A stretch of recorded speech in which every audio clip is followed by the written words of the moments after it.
ராணுவ வீரன் படத்தை பொறுத்த வரைக்கும் ரஜினியே இரட்டை வேடத்தில் நடிக்கலாம் அப்படின்றது உங்களுடைய அதுக்கு காரணம் வந்து இவருக்கு அந்த எண்ணம் வந்துடுச்சு. எந்த காலகட்டத்தில் நடிகர் ஆகணும் அப்படின்னு தோணிச்சு உங்களுக்கு?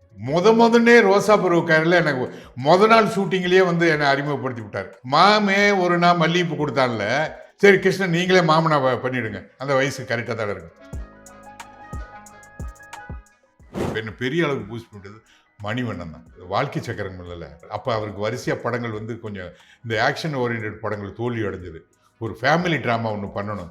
ஜனகராஜுங்கிறப்போ அது நல்லா பர்ஃபார்மன்ஸை நினச்சி அந்த கேரக்டர் மேலே பூஸ்ட் பண்ணி சொல்லியாச்சு இதெல்லாம் சொல்லியாச்சு. அப்ப என்னதான் மேம் சொல்றது? இதுக்கு மேல நம்ம ஒன்னும் சொல்ல வேணாம். நம்ம ஆளுங்க தானே நம்மள இவ்ளோ தூரம் சப்போர்ட் பண்ணி கூட்டிட்டு வந்தாங்க. அவங்களுக்கு தெரியாதா அவங்களோட பெஸ்ட் ஹாலிடேஸ் நம்ம கூட தான்? கரெக்ட் தானே? GT Holidays, South India's #1 travel brand.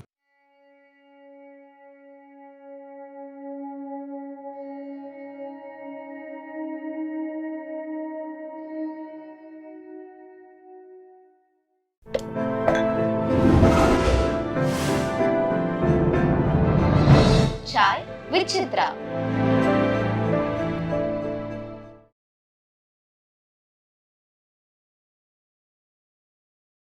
நண்பர் ஒருத்தர் வந்து ஊரில் ஒரு டாக்டர், அவர் ரஜினி பார்க்கில் சேரணும்னு ஆசைப்பட்டார். அவர்கிட்ட அறிமுகப்படுத்தி விடுங்க. அப்புறம் விட்டல் நமக்கு நெருங்கின நண்பருங்கிறனால விட்டல்கிட்ட சொன்னேன், நீங்கள் வாங்க உங்களுக்கு எல்லாருமே தெரிஞ்சுங்க. அப்புறம் அங்கே போனால் எல்லாருமே தெரிஞ்சவங்களாக தான் இருந்தாங்க. அவங்க விட்டல் பிரதரு, அப்புறம் எல்லாருமே இப்போ ரஜினி கூட நம்ம சம்மந்தப்பட்டதுனால அப்புறம் ரஜினி அப்போ இல்லை, அந்த சுதாகர் எல்லாருமே இருந்தாங்க. மனசாட்சி நடராஜ் கூட அப்போ இருந்தார். என்ன சொன்னேன், காவிரின்னு ஒன்று ஆரம்பித்தார்ல, 1 கோடி ரூபா கொடுக்குறனார்ல, இப்போ 1 கோடி ரூபாயெல்லாம் அவருக்கு பெருசு இல்லை, காசும் பெருசு இல்லை. அதை கொடுக்காமல் இருந்ததுக்கு காசு பெருசுங்கிறதுக்காக இல்லை, அவர் மட்டும் அதை நினச்சிருந்து அந்த மூமெண்ட் அவர் பண்ணியிருந்தாருன்னா அவருக்காக பல கோடி ரூபாயை பல ஸ்டேட்லேருந்து கொடுத்துருப்பாங்க. சவுத்தில் இருக்கிற எல்லா ஆர்டிஸ்ட்டுகளும், டைரக்டர்களும், ப்ரொடியூசர்களும், தொழிலதிபர்களும் ரஜினியே 1 கோடி கொடுத்தாருன்னு அத்தனை பேர் 1 கோடி போட்டு அந்தந்த ஸ்டேட் சீஃப் மினிஸ்டர்களையே தலைவனாக போட்டு இந்த காவிரியை வந்து கங்கை காவிரியை இணைப்புக்கு அப்போ தானே நீங்கள் முன்னெடுத்தீங்க. அதை மட்டும் அவர் முன்னெடுத்து அந்த காரியத்தை செஞ்சு முடிச்சிட்டாருன்னா பென்னிக்கு வந்து அந்த மாதிரி வாழ்நாள் முழுக்க அவர் வந்து இந்த சவுத்து பூராம இப்போ நீங்கள் எப்படி இன்னைக்கு தமிழ்நாட்டுக்கு தண்ணி பாஞ்சிக்கிட்டு இருக்கு, அவங்க என்ன தாராள மனசுலையே பண்ணுறாங்க, அங்கே தேக்கி வைக்க முடியாதப்போ திறந்து விடுறாங்க, அப்புறம் கம்பல் பண்ணும்போது கொஞ்சோண்டு திறந்து ஒன்று கடிக்கிற மாதிரி திறந்து விடுறாங்க, இவ்வளோதான். அதுக்கு அங்கே வந்து அளவு கடந்து குவிகிற மாதிரி அந்த தண்ணியை கொண்டாந்து தேக்கிறதுக்கு நீங்கள் முன்னெடுத்துருந்தீங்கன்னா நார்த்துலேயும் பிரச்சனை இல்லாமல் அளவுக்கு நீங்கள் உங்களால் முன்னெடுத்துருக்க முடியும்.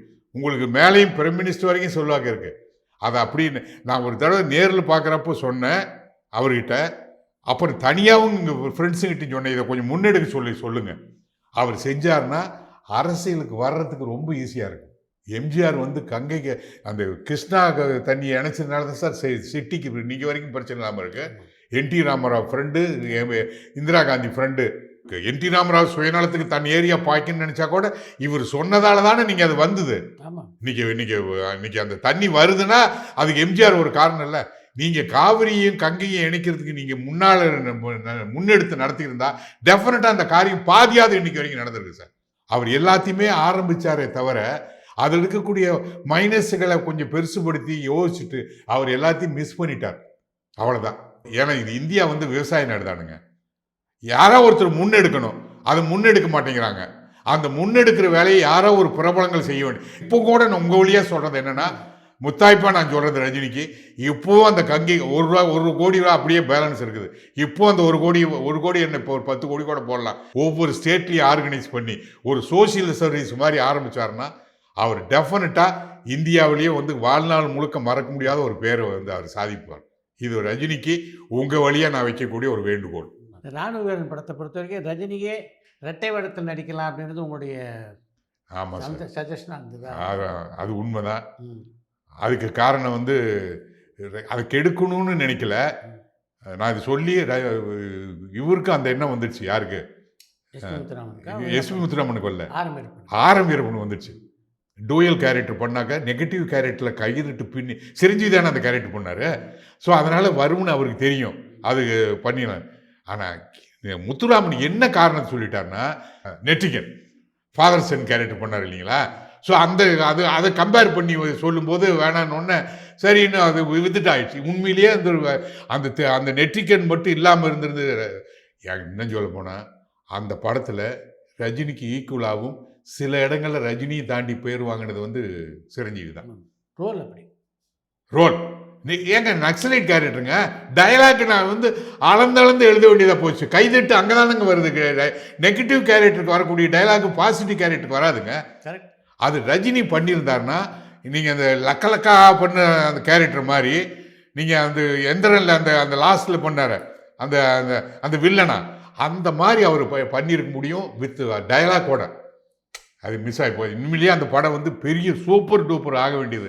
அவர் மட்டும் டூயல் பண்ணியிருந்தாருன்னா அது போயிடும். அப்புறம் இன்னொன்று நடந்தது. ரஜினியை கூட்டிகிட்டு வந்துடுவார் அந்த பையனை, சுரேஷ்னு ஒரு பையன், சின்ன பையன், சைல்டு ஆர்டிஸ்ட், ஒஜி மந்திர டூப்லாம் கூட நடிச்சுக்கிட்டு இருப்பார்ல அவர். நான் ஏதாவது ஒரு புதுசு பண்ணணும்னு இவர் பூர்ண விஸ்வநாதன் தான் ஆர்த்தடாக்ஸ் குடும்பம், ஐயங்கார் ஃபேமிலி. அது சொந்த பொண்ணோட குழந்தைன்னு அவருக்கு தெரியாது. இவர் ட்ரெயினில் வரும்போது பார்த்து கூட்டிகிட்டு வந்துடுவார். நம்ம பயந்து ஓடி போயிடும், அந்த குழந்தைய கூப்பிட்டு வந்துடுவார். சொந்த சிஸ்டர் பண்ணிடுது. அந்த பையனை வந்தோடனே அவர் என்ன குலம் என்ன ஜாதின்னு கேட்குறாரு அவங்க அப்பா. இதுக்கு ரஜினி பதில் சொன்னால் நல்லா இருக்காது அப்படின்னு இதை நான் ஆரம்பிக்கிட்ட சொல்லி, சார் அந்த பையன் என்ன ஜாதின்னு சொன்னோன்னே டிராயருக்கு கீழே கலண்டு விழுந்துருது, எல்லாரும் ராஜபாதர்னு உலகத்தில் 2 ஜாதி தாப்பான்னு அவனே சொல்லிட்டான், ஆண் ஜாதி பெண் ஜாதின்னு. அப்படி வச்சிடலான்னு அப்படின்னா அது முதல்ல இருந்தே அந்த டிராயர் லூஸாக இருக்கிற மாதிரி பண்ணணும், இந்த ஷாட்டுக்காக விட்ட மாதிரி இருக்கக்கூடாது அப்படின்னு சொல்லி எஸ்பி முத்துராமனை கன்வின்ஸ். ஐயோ அது விரசமாக இருக்குமேங்கிறாரு. ரொம்ப நல்ல டைரக்டரு. கொஞ்சம் இது மாதிரி கொஞ்சம் இந்த மாதிரி கொஞ்சம் முகஞ்சொலிக்கிற மாதிரி வந்துடக்கூடாது. நான் அதுக்கு தான் லாஜிக்கு நம்ம சொல்கிறேன். குழந்தை வேணும்னு விடலை இல்லைங்களா, வேணும்னு விட்டுருந்துன்னா கூட சொல்லலாம். சின்ன குழந்தை தெரியாமல் போச்சு, அதுக்கும் லாஜிக்கு முதல்ல இருந்தே டிராயர் லூஸாகவே இழுத்துக்கிட்டு வந்துட்டு இருக்கான் அப்படின்னு வச்சு சொன்னோம். உண்மையிலேயே அதை எடுத்தோம். இப்படி பல நல்ல விஷயங்கள் புதுசாக சொல்லுவோம், அப்புறம் ஒத்துக்குவாங்க, சில பேர் ஒத்துக்க மாட்டாங்க. அப்படி எந்த காலகட்டத்தில் நடிகர் ஆகணும் அப்படின்னு தோணிச்சு உங்களுக்கு? அது முதல்ல எல்லாருக்கும் வரக்கூடிய ஆசை, நம்ம சிவாஜி சொல்கிற மாதிரி கண்ணாடி பார்க்குற எல்லாருக்கும் வரக்கூடிய ஆசை சினிமாவில் வந்தது. கைதட்டு வாங்குவோம் நாடகத்தில் நடிக்கும்போது, இது வரும்போது. அப்புறம் இதை ஆஃப் பண்ணி வச்சுட்டு இது வேணாம், இது பின்னால் பார்த்துக்கலான்னு நினைக்கிறப்போ, அதில் முதன்னே ரோசா பருவ கேரில் எனக்கு நாள் ஷூட்டிங்லேயே என்னை அறிமுகப்படுத்தி விட்டார். இதுங்க அது பெரிய கேரக்டர் இல்லை. மாமே ஒரு நாள் மல்லிகைப்பூ கொடுத்தான்ல, யாரை போடுறது, இது புதுசாக இருக்குது. அவருக்கு திடீர்னு ஷார்ட் தோணுச்சு. சரி கிருஷ்ணன் நீங்களே மாமனா பண்ணிவிடுங்க, அந்த வயசு கரெக்டாக தான் இருக்கும் அப்படின்னு தலையில் துண்டை கட்டி விட்டு ஒரு பனியன் தேய்ச்சி வச்சு, அது மாமே ஒரு நாளில் அவர் சிவகுமார் பாடுவார், மாங்காய் தோப்போற மாங்காய் பறிச்சிடறோம். அதில் ரொம்ப காமெடி நடந்தது. என் ஒய்ஃப் அப்போ தான் கர்ப்பமாக இருக்கா, கல்யாணம் ஆன பூசு, வயிற்றில் குழந்தை. அவங்க வீட்லேயே மாமனார் ஊர்லேயே ஷூட்டிங்கு, அந்த ஊர் மாந்தோப்பு. அந்த பொம்பளை இப்படி நடந்து இந்த கரையோரம் நிற்பா, நான் மாங்காயை பறிச்சுட்டு இப்படி கொடுத்து இடுப்பை தடவணும். எல்லாரும் சுற்றி எல்லாம் ஜனங்க பார்த்துக்கிட்டு இருக்காங்க. வாங்க தோ போகிறோம் நான் மறுநா போனேனா அப்படின்னு ஒன்று நான் இப்படி பார்த்து தடவி பண்ணணும். ஸோ அது நடித்தேன். அது ஒரு பெரிய அளவுக்கு எஸ்டாப்ளிஷ் இல்லாட்டி கூட நான் தான் மாமன்னு சொன்னால் அது ஆமான்னு அளவுக்கு இருந்தது. அப்புறம் அதுக்கப்புறம் பெரிய நடிப்பு ஆசைங்கிறது உள்ளுக்குள்ளே பின்னால் பார்த்துக்கலான்னு விட்டேனே தவிர நடிக்கணும்னு நான் நினைக்கவே இல்லை. அதுக்கப்புறம் எப்போ வந்ததுன்னா சின்ன சின்ன கேரக்டர் மட்டும் நான் பண்ணிட்டு இருந்தேன். திறமை படத்தில் நான் தான் அரசியல்வாதியை பண்ணுவேன், ரேவதி. அதில் ஒரு அருமையான மறக்க முடியாத ஒரு டைலாக் இன்றைக்கி வரைக்கும் கூட பார்க்குற நண்பர்கள் சொல்லுவாங்க. நான் தான் அதில் மினிஸ்டர், பத்திரிக்கை துறையில் என்ட்ரி ஆகிட்டு ரேவதியை நைட்டு ஒரு பேட்டி எடுத்தால் நல்லா இருக்குன்னு சொல்லிட்டு வரும். அது பாய்ஸ் கார்டன் ஏரியாவில் தான் எடுத்ததுன்னு நினைக்கிறேன். இப்போ கார் ஓரமாக நிற்கும், நான் ஒரு ப்ராஸ்டியூட் மடியில் காரில் படுத்திருப்பேன். சரி ஓகே அப்படின்னு ஒரு பேட்டி எடுப்பான். இது ஒரு வித்தியாசமான பேட்டி, ஒரு ரெட் லைட் ஏரியா பொம்பளைகிட்ட பேட்டி எடுக்கிற மாதிரி. அதில் ரேவதி கேட்ட உடனே, இந்த தொழிலுக்கு வந்ததுக்காக உங்களுக்கு வருத்தமே இல்லையா? இல்லை அதுக்கு வந்ததுக்காக வருத்தம் இல்லை. ஆனால் ஒரே ஒரு வருத்தம் உண்டு. ஆஃபீஸில் வேலை பார்க்குறவங்களுக்கு வயசாக சம்பளம் ஏறும். எங்களுக்கு வயசாக சம்பளம் இறங்கி போயிடுது. அது ஒன்று தான் எங்களுக்கு வருத்தம். அப்படின்னு ஒன்று நான் இப்போ மடியில் படுத்துட்டு தண்ணி இருக்கேன், வாழ்க வளர்க அப்படின்னு சொல்கிறதா என்னுடைய கோரஸ் டைலாக்கு. இப்படி சின்ன சின்ன கேரக்டராக நான் பண்ணிக்கிட்டு வருவேன் நான். அதில் இன்னும் ரேவதி கூட ஒரு அருமையான டைலாக்கு. நான் மந்திரியில் பேட்டி எடுக்க வருவாங்க. நாங்கள் இத்தனை போலீஸ் ஸ்டேஷன் திறந்தோம், அந்த திறந்தோன்னு. சார், போலீஸ் ஸ்டேஷன் திறந்துன்னு சொல்கிறது அது நாட்டோட வளர்ச்சி இல்லை சார், வீழ்ச்சி. குற்றவாளி அதிகமாகிடுச்சுருந்தாலும் நீங்கள் போலீஸ் ஸ்டேஷன் அதிகம் திறந்தீங்க, அதுவே பெருமை சாதனைன்னு சொல்கிறீங்க அப்படின்னோடனே கோவிச்சுக்கிட்டு நான் பேட்டியை முடிச்சுட்டு நான் போயிடுவேன்னு வச்சுங்களேன்.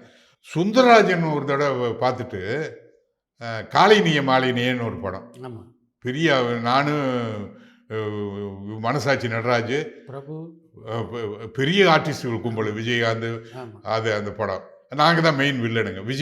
விஜயன் நானும் வில்லன். ஸோ அப்போ அவர் தான் நம்ம ஊர் ஸ்லாங் நீ பேசுகிறீங்க, நல்லா லொல்லு இருக்குது உங்ககிட்ட, சத்யராஜ் எங்கிட்ட உங்கள் வீட்டில் இருக்குது, நீங்கள் உங்கள் குரல் நல்லா இருக்குது, சின்ன கேரக்டர் தான் நீங்கள் பண்ணிட்டு வந்தீங்க, எனக்கு பெரிய கேரக்டராக பண்ணணும்னு அது நடித்தேன். அப்புறம் அதுக்கப்புறம் பெரிய அளவுக்கு பூஸ்ட் கொடுத்து உருவாக்குறதுக்கு காரணம் நான் என் படங்களில் நான் பெரிய கேரக்டர் பண்ணவே இல்லை. நான் அப் டு அண்ணன் போய் வரைக்கும் அதுக்கு முந்தி இப்போ என்ன பெரிய அளவுக்கு பூஸ்ட் பண்ணிட்டது மணிவண்ணன் தான். மணிவண்ணன் அந்த வாழ்க்கை சக்கரங்களில் நாங்கள் சத்யராஜ் சொல்கிறார். அப்போ அவருக்கு வரிசையாக படங்கள் கொஞ்சம் இந்த ஆக்ஷன் ஓரியன்ட் படங்கள் தோல்வி அடைஞ்சது. ஒரு ஃபேமிலி ட்ராமா ஒன்று பண்ணணும், லேடிஸை கவர் பண்ணுற மாதிரி அப்படின்னு சொல்லிட்டு நாங்கள் குன்னூருக்கு நானும் மணிவண்ணன் சத்யராஜ் 3 பேரும் அப்போ ஒரு ஸ்ட்ரைக் நடந்தது, ஒரு 5-20 நாள் பெரிய ஸ்ட்ரைக்கு சினிமா உலகத்தில். அங்கே போய் உட்காந்து கதை பண்ணணும், டிஸ்கஷன். அந்த டிஸ்கஷன் பண்ணும்போது இந்த கேரக்டர் அந்த வாழ்ந்துகிட்ட ஜமீன்தார் கேரக்டர் ஜனகராஜ மனசில் வச்சு பண்ணுறது. நான் ஏதோ ஒரு ஜெய்கணேஷ் கேரக்டரோ அது அந்த ஏதோ ஒரு வில்லன் கேரக்டர் பண்ணிக்கலாம் அப்படின்னு நினச்சி, திருப்பூர் மணி தானே ஆஸ்தானம், அந்த அது உட்காந்து கதையெல்லாம் பேசணும். நான் ஜனகராஜுங்கிறப்போ அது நல்லா பர்ஃபார்மன்ஸை நினச்சி அந்த கேரக்டர் மேலே பூஸ்ட் பண்ணி நான் நிறைய சீன்ஸ் சொல்லும்போது நான் எனக்குன்னு இருந்து நான் சொல்லியிருந்தேன்னா, நீ நடிக்கிறாங்கிறதுக்காக சீன் சொல்லியிருப்பாங்க.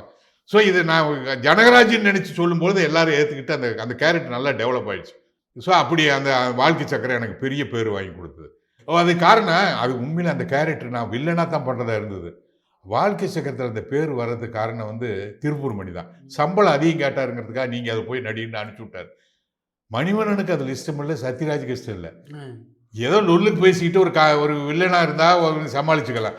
ஒரு பர்ஃபார்மன்ஸ் கேரக்டரு எனக்கும் அதில் நம்பிக்கை இல்லை. சரி, திருப்பூர் மணி சொன்னாருங்கிறதுக்காக மணிவண்ணனும் ஒத்துக்கிட்டாரு. சத்யராஜ் வேற ப்ரொடியூசராக இருந்தால் வேணான்னு சொல்லியிருப்பாங்க, வேற வழியும் இல்லை அப்படிங்கிறதுக்காக அது போட்டுனோடனே அது நமக்குள்ளே இருக்கிற கதாசிரியர், நமக்குள்ளே இருக்கக்கூடிய அந்த ரைட்டர் ஒர்க் பண்ணதுனால பாருங்கள், அந்த போலீஸ் ஸ்டேஷன்லலாம் நான் போய் அந்த கால் மேலே காலை தூக்கி போட்டுட்டு ஜமீன்தார் மாதிரி என் பொண்ணை உசுரோட வச்சு எரிச்சிட்டாங்க, என் உசுரோட எரிச்சிடுவாங்க, அந்த பணத்தை தூக்கி வீசிட்டு என்னை எப்படியாவது என் பொண்ணை கொடுத்துட்றா, அந்த பணத்தை எடுத்துக்கிட்டு நான் கெஞ்சி கேதற இதில் இருக்கு பாருங்க. அது ஒருவேளை என் மண் சார்ந்த குணங்கிறதுனாலே எனக்கு தெரியாது, அப்படியே உண்மையிலே கதறி அழுதுட்டேன் நான். ஸோ அது லேடிஸுங்களுக்கு அந்த கேரக்டர் இன்னைக்கு வரைக்கும் அந்த படத்தில் one of the highlight character. இவர் கூட சொன்னாங்க, அந்த இடத்துல எஸ்.வி. சுப்பையாவோ ஜனகராஜோ யார் முன்னாலும் அவங்களா தெரிஞ்சிருப்பாங்க. அந்த கேரக்டர் புதுசுங்கிறதுனால நீங்கள் ரொம்ப நீங்கள் ஒரு மனசில் பதிஞ்சிட்டீங்க அப்படின்னு. அப்புறம் நினைவு சின்னம், அனுமோகன் ரொம்ப க்ளோஸ் ஃப்ரெண்டு. அப்புறம் நினைவு சின்னத்தில் நீங்கள் வாங்க, எனக்கு கொஞ்சம் முதல் 2 படம் சரியாக போல, வாங்க நீங்கள் தான் கதை நல்லா பண்ணீங்களே அப்படின்னு சொல்லிட்டு உட்காந்து டிஸ்கஸ் பண்ணி அதில் அதில் ஒரு பல்லு வச்சு இன்ஸ்பெக்டர் கேரக்டர் பெரிய பேர் எனக்கு.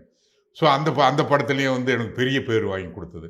ஸோ நமக்குள்ளே ஒரு நடிப்பு திறமை இருக்குதுங்கிறத வெளிப்படுத்துறது என் படத்தில் கூட இல்லை, அந்த 2 படம் தான். அதுக்கப்புறம் அண்ணனோட தம்பியோட படத்தில் தான் நான் என் டைரக்ஷனில் நான் ஒரு பெரிய கேரக்டராக பண்ணேன். அர்ஜுனும் நானும் அண்ணன் தம்பி. அதில் அவர் நெகட்டிவ் கேரக்டர், நான் பிரதர்ஸு. அது ஒரு நல்ல என்னுடைய ஒவ்வொரு படத்துலையுமே ஒவ்வொரு கருத்தையும் நான் தான் மெயினாக வைப்பேன்.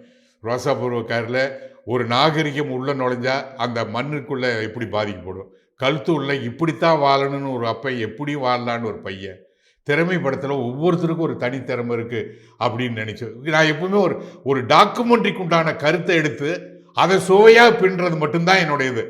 அது எனக்கு கை வந்த கலையாகவும் ஜெயிக்கிற மாதிரியும் அமைஞ்சதுனால, ஒருவேளை படம் வெற்றி பெறலைன்னா விட்டுருப்பேன். ஏன் நல்ல கருத்துக்களை எடுத்துக்கிட்டேன், நல்ல கருத்துக்களை சுவையாகவும் சொல்கிற மாதிரி எனக்கு இயற்கை ஆண்டவன் எழுத்துப்படி கொடுத்துருந்தேன். அண்ணன் தம்பியாண்டால வந்து ஒரு ஹரிச்சந்திரன் கதையில் வரக்கூடிய கருத்தை எடுத்துக்கிட்டேன். நான் உண்மையே முழுக்க முழுக்க பேசுனா, பொய்யே பேசாமல் ஒருத்தர் வாழ்ந்தா எப்படி வாழ முடியும்னு அர்ஜுன், இந்த உலகத்தில் பொய் பேசி பித்தலாட்டம் பேசினா தாண்டா ஜெயிக்க முடியும் அப்படிங்கிறது நான் அரசியல்வாதி, நீ வந்து ஒரு சினிமாக்காரனா வா, யார் ஜெயிப்போம் அப்படிங்கிறதா கதை. 5 வருஷத்துக்குள்ள யார் ஜெயிக்கிறோம், 5 வருஷத்துக்குள்ள கோடீஸ்வரனா நான் வளர்ந்துட்டேன். ஆனால் அவன் வந்து வாழ்க்கையில் கஷ்டப்பட்டான், ஆனால் அவன் நிம்மதியாக வாழ்ந்தான். இந்த மாதிரி ஒரு கம்பேரிசன் பண்ணி தப்பான விஷயத்தில் பண்ணுனா எப்படி இருந்தாலும் வாழ்க்கை வந்து தப்பாக தான் முடியுங்கிறதுக்கு அப்படி கொண்டாந்து அந்த கதையை முடிச்சிடணும். நீங்கள் அதிகமாக நடித்ததுன்னு பார்த்தா விஜயகாந்தோட தான் இல்லை? விஜயகாந்த் படம், சத்யராஜ் படம் ரெண்டுமே. சத்யராஜ் கிட்ட லொல்லு, அது அது அது சீன் பூரா லீனாக இருங்க. சத்யராஜ் விஜயகாந்த் வந்துங்க அவர் இன்னொரு பாதி எம்ஜிஆராக தான் உண்மையிலேயே வாழ்ந்தார். அதில் ஒன்றும் சந்தேகம் இல்லை, பெரிய கிரியேட்டர் இல்லை. ஆனால் அந்த கேரக்டருக்கு என்ன தர்மமோ அந்த தர்மம் பிரகாரம் பண்ணார். ஆக்ஷன் ஓரியன்ட் படத்தில் ஒரு தரமான ஃபேமிலிக்கு ஏற்ற கதையாக கொடுத்து ஒரு ஆக்ஷனை வந்து தன் உயிரை படைய வச்சு ஆக்ஷன் பண்ணு. இன்னும் சொல்ல போனால் நான் நம்ப மாட்டேங்க, விஜயகாந்த் அரசியலில் இறங்கும்போது கூட எங்கிட்ட ரஜினிகாந்த் கேட்ட மாதிரியே கேட்டார். அவர் கூட ஏதோ 2-3 படம் வரிசையாக அந்த பிரகாரத்தில் பண்ணிகிட்டு இருக்கிறப்போ, சார் நான் சொன்னேன், நீங்கள் எம்ஜிஆர் அளவுக்கு இல்லை சார், ஆனால் பாதி எம்ஜிஆர். எங்கள் வில்லேஜ் பகுதியில் கீழ் பகுதியில் இன்னும் வந்து உங்களுடைய பேர் சொல்கிற அளவுக்கு லோ கிளாஸ் பீப்புள் பற்றியில் நீங்கள் பேர் வாங்கியிருக்கீங்க. எம்ஜிஆருக்கு அடுத்தபடியாக கீழே லோ கிளாஸில் இறங்குனது விஜயகாந்த் ஒன்று தான். இப்போ நீங்கள் விஜய் பற்றி கூட சொல்லுவாங்க, அவர் மேல்மட்டத்தில் இருக்கிற பசங்க தான் இருக்க முடியுமே தவிர இன்னும் அடித்தட்டு மக்கள்கிட்ட இன்னும் ரீச் ஆகலாம், ஆகக்கூடாதுங்கிறதுக்காக நாம் சொல்ல. அது அவர் அப்படி அந்த மாதிரி கதைகளும் அந்த மாதிரி படங்களும் அந்த மாதிரி அமைஞ்சதோ என்னமோ. இவர் எல்லாம் சோபிஸ்டிகேட்டட் கேரக்டராக பண்ணார், அவர் லோ கிளாஸ் கேரக்டராக பண்ணார், பாமரத்தட்டு மக்களுக்கு போய் சேர்ந்தார். அந்த கீழ்த்தட்டு மக்களுடைய கதாநாயகனை எம்ஜிஆருக்கு அடுத்தபடியாக வந்தார். அதனால தான் அவர் அந்த ரீச் பண்ணி முடிஞ்சு ஏங்க திமுக 3வது இடத்துக்கு அவர் 2வது இடத்துக்கு வர்ற அளவுக்கு வந்தார் இல்லைங்க. அவர் நியாயமாக சொல்ல போனால் அந்த உடல்நிலை பாதிக்கப்படாமலும் அந்த குடும்ப பிரச்சனைகளும் இல்லாமல் இருந்திருந்து வந்திருந்தால் வந்திருக்கிறதுக்கு வாய்ப்பு இருக்கு. ஸோ அந்த விதத்தில் விஜயகாந்தை பொறுத்த வரைக்கும். அப்புறம் இன்னொன்று, எம்ஜிஆருக்கு அடுத்தபடியாக அந்த சோறு போடுற விஷயத்தில், உணவு தானம் பண்ணுறதில், ஷூட்டிங் ஸ்பாட்டில் வந்து எல்லோருக்கும் சமமான சாப்பாடு இருக்கணுங்கிற விஷயத்தில் கஷ்டப்படுறவங்களுக்கு ஏங்க நடிகர் சங்கம் இன்றைக்கி இவ்வளோ பெரிய கட்டடமாக இருக்குதுங்களே, ஆகிட்டு இருக்குது. பழைய கட்டடத்தையும் நடிகர் சங்கத்தையும் மீட்டதும் அவர் தான். இந்த கட்டடத்துக்கு சொத்தை சேர்த்து வச்சுட்டு போனதும் அவர் தான். அவர் மாதிரி வந்து முழுமையாக இறங்கி ஒரு காரியத்தை இறங்கி ஏங்க இன்னைக்கு வரைக்கும் போடுவாங்கல்ல, சிவாஜி செத்தப்போ அந்த கூட்டத்தை விரட்டினர் இது எல்லாத்தையும் போடுவாங்கல்ல, அதெல்லாம் வந்து சாதாரண விஷயம் இல்லைங்க. அவர் டவுன் டு எர்த்துக்கு இறங்கி வேலை செஞ்சவர், நல்ல மனிதர், நல்ல சினிமாக்காரருங்கிறத தாண்டி நல்ல மனிதர் அவர், அதில் ஒன்றும் சந்தேகம் இல்லை. அதனால தான் அவர் அடைஞ்சது. அவர் சூழ்நிலைகள் சந்தர்ப்பங்கள் உடல்நிலையோ மற்றதும் அவர் பாதிக்காமல் இருந்திருந்தால் டெஃபினட்டாக அவர் இன்னொரு இவ்வளோ பெரிய இந்த போட்டிகள் இருக்காது, அதனோட போட்டியினோட கிளம்பை வேறு விதமாக மாறி இருக்கு.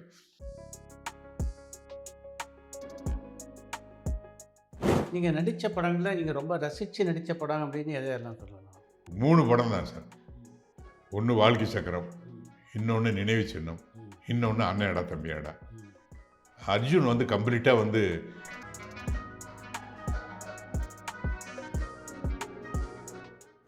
எந்தெந்த இசையமைப்பாளரோட நல்ல பழகக்கூடிய வாய்ப்பு உங்களுக்கு அமைஞ்சது?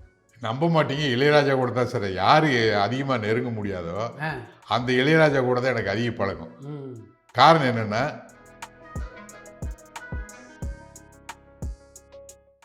அமராவதி படம் பார்த்துட்டு நான் ப்ரொடியூசர்கிட்ட வற்புறுத்தி அந்த இப்போ சுரேஷ் சந்திரா அப்போ வந்து அவர்கிட்ட இல்லை, நெருக்கமாக எல்லாத்துக்கும் கூட நட்பாக இருந்தார். அஜித்துக்கு ஃப்ரெண்டு. அப்புறம் அதுக்கப்புறம் பின்னால் பிஏவா மாறிட்டார். ஸோ அவர் கிட்ட சொல்லி இந்த மாதிரி அஜித்து கால்ஷீட் வேணுமேனு சொல்லி இந்த மாதிரி இந்த படம்னு சொல்லும்போது ஹிமாலயா ஹோட்டலுக்கு ட்ரிப்ளியானுக்கு அவரே தேடி வந்துட்டார். வந்து இப்போ ஏன்னா ஏற்கனவே ஆல்ரெடி இப்போ கொஞ்சம் படங்கள்லாம் கொடுத்ததுனால வந்தார். அந்த மாதிரி கதையை சொன்னேன். அதில் என்னென்னா, அதில்